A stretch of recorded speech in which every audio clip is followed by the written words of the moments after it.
I got this really great question on one of my videos asking about how do we really know that there are distinct individual gods interacting with each other in the Bible? And it takes a little bit of investigation, and it's a little tricky to do in English, but here we see the story of Abraham and Isaac. Abraham is told by God, he's actually tempted by God to sacrifice Isaac. And if you know the story, he does his trek for 3 days and goes up the mountain. But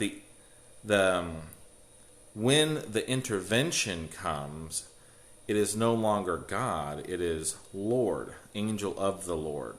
So Lord is the deity, and before it was God. So God tempted Abraham to kill his firstborn son, and the Lord intervened. So you have two different motivations, and I know the apologetics is that it's a continuous story with an objective, but if you just take the story for face value, there's two different titles or names with two different objectives.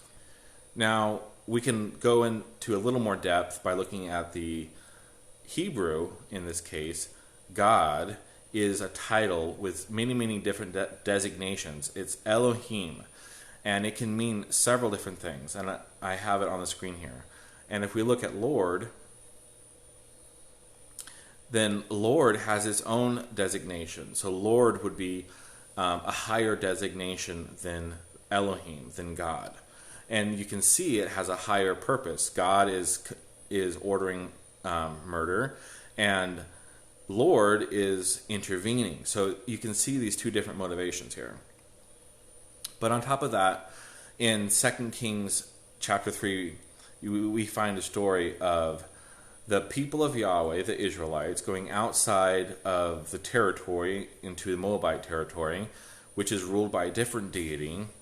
And the king actually sacrificed, the Moabite king actually sacrifices his oldest son, his only son, the heir to the throne, on the wall of the city. And it says that a great wrath came against Israel.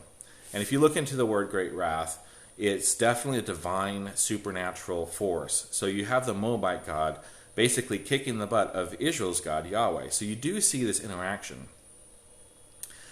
Why would Yahweh purposely get defeated and let another god take credit? And that credit is based upon human sacrifice.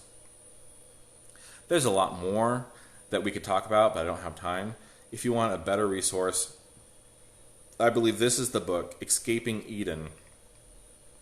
Goes into great detail of all the different ways that when you read it in English, you misinterpret the different forces happening, interacting with each other. So I would recommend reading that book.